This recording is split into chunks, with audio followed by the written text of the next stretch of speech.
That's our good slogan, too. Yeah, what's... That's a great slogan. No music. No music, just tighter pants? Tighter pants. Well, because it's Taylor Swift. Yeah. Tighter clothes, you're right. Can you tell us about the Taylor Swift? Well, yes, I can. I'm modeling some right now. If you'll notice, the back of my jacket has the Taylor... Okay, can you take the Taylor Swift off so you show me a before and after? Here. Before... Okay, stand up. Just stand. I look like the logo from Dick's Last Resort. And after... Hold on. There you go. Don't pinch your back. Oh, jeez. Wow, now that's a tailored look. That Russ. is. And I think I just invented the instant mole remover. Jeez. Oh, what I clipped onto back there. That hurt a little. Okay. Oh, my goodness. Robbie Kelman-Baxter, I need to apologize in advance. She did this. She wrote the book, The Membership Economy. We should create a membership economy for Lord Russell Industries. People that want to tighten their pants up with that? With the ice cream on a donut and the chili quick. And subscription service. So what is, okay, so you talk about a membership economy. Yeah, this is great.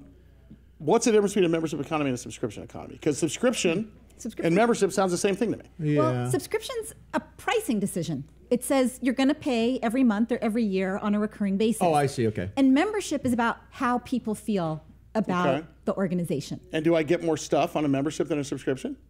Is it about stuff? It's about the feeling that you have about the organization. So it's intangible. It's intangible, but you know it when you feel it. Mm-hmm. Is that like people like, they say people are like herds, groups. We like being part of tribes. Yeah, like an affinity group. There's a reason why affinity groups get discounts, because they want to be a part of this group. Right?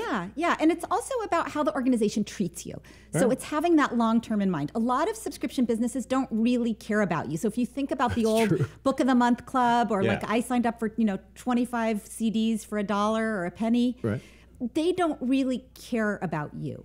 They want to sell you more stuff, and they want to hide the cancel button. Right. No kidding. No kidding. We need to write that. Unsubscribe. We're going to write a book called Finding the Cancel Button. Yes, the unsubscribe. Yes, exactly. And in membership, the organization really has your long-term best interest in mind. It does seem a little more friendly, like you're a member, like you're talking to, it's more one-on-one than it is, hey, here's another warehouse sale or whatever. Yeah, exactly right.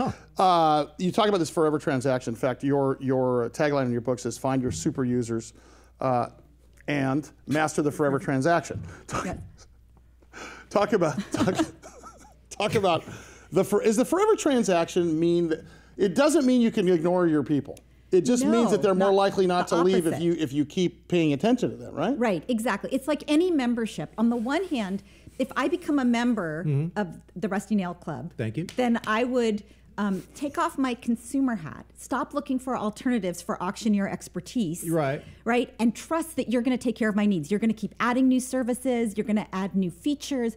Stay current, so that I don't have to look for alternatives. Right. So I trust you. I don't look for alternatives. And in return, you're trustworthy. This is almost a customer service metric. Yes. Isn't it? Exactly. I mean, it really is. I mean, more than a marketing metric, it's a customer service metric, because this is about client retention.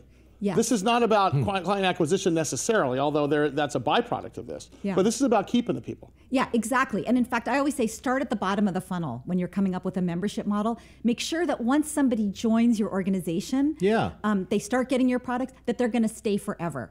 And then start opening the loudspeaker. Reverse engineer that. Reverse engineer it. You want to make sure that they love the product and they're going to stay forever before you spend money on marketing. Oh, yeah, I see. Right? Because otherwise you have a leaky bucket. So if they say, yeah, we didn't get quite as much off of this auction because of you, Russ, we don't really like you anymore. So you got to get the Take product them right off first. the list. This is Russ's. This is Russ. You got to burn a couple of steaks before you open up the restaurant. Yes. Right? Yeah. Right. Yeah, like you're saying. You have the soft open. You have the soft. I mean, you figure out the product. You get the product right first. Wow. Yes. Then you market the snot out of it, and you figure out it's not a marketing issue though at that point.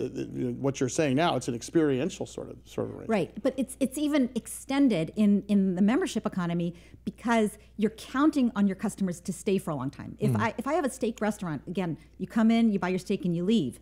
But if you lose money on the first steak and you only make money the second or third time they come to your restaurant, Yeah. then retention becomes really, really You better important. make sure they come back. So you better make sure it's a good product. Robbie Kellman-Baxter is our guest today, and she is author of the book, The Membership Economy. You can go to membershipeconomy.com. It's also available at all major booksellers, BarnesandNoble.com, Amazon.com, her website. Our website will have up a link there as well. But you also are a principal in a thing called Peninsula Strategies, where you take this to market. Yeah. Talk about Peninsula Strategies for a minute, and then give us an example, if you can, of a successful sort of we weren't a membership, now we're a membership, and what that's done. Yeah, okay. So first of all, Peninsula Strategies, we work with organizations that are either moving from anonymous transactions or from an ownership economy to a membership economy. So wait a second. Anonymous transaction is where you just go in and buy something, and that's the last of it, and you hope to email them something later on and get something. Yep. There is no active sort of involvement with the customer. They don't keep your name, and there's no implied commitment. Okay. It's like you've bought it, you're done. Commitment. Implied commitment. I'm afraid of that. I know you are. All right. Yeah. So you know, with Peninsula Strategies, what I try to do is help organizations figure out how to do that. Okay.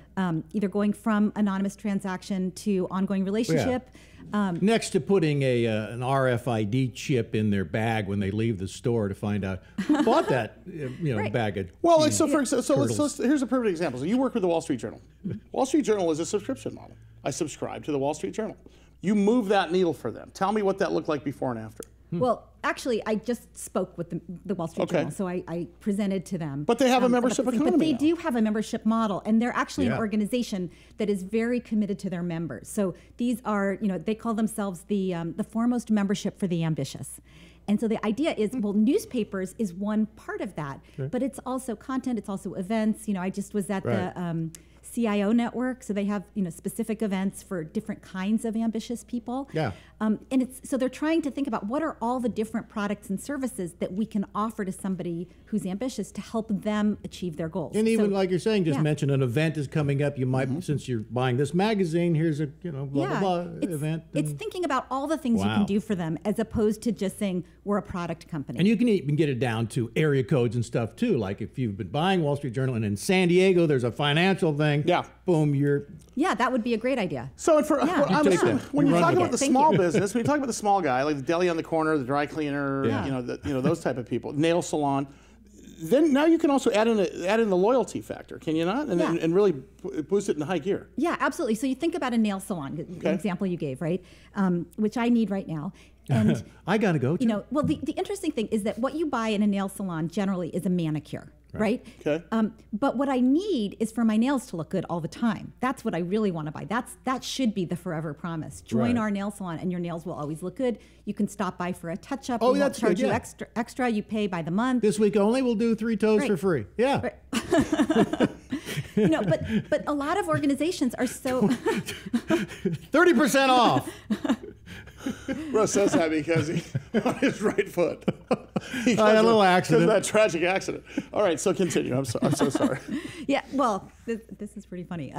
So what I want is I want my nails to look good, but what they're selling is a manicure every 4 weeks. Okay. If they can come up with a way to say, you know what, Robbie, stop in, between 2 and 4 when we're not very crowded anyway, anytime, and we'll touch you up.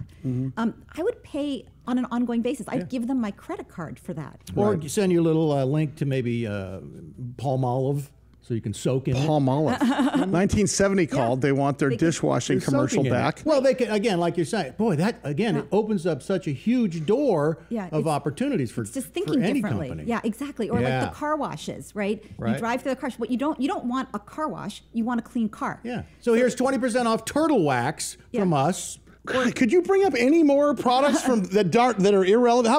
How about Captain Crunch with Crunch Berries? Doesn't turtle wax make? No. What was the other one? Sanka? I forgot the other. The best part of what? No, that's the other I can't wait to see what's on Love American Style this week. Oh, I need some Driscoll. I need some Driscoll. Rusty. Hey, good show. Russ is stuck in the 70s. Oh, Greg. Okay, though. Oh, Rob. Good show.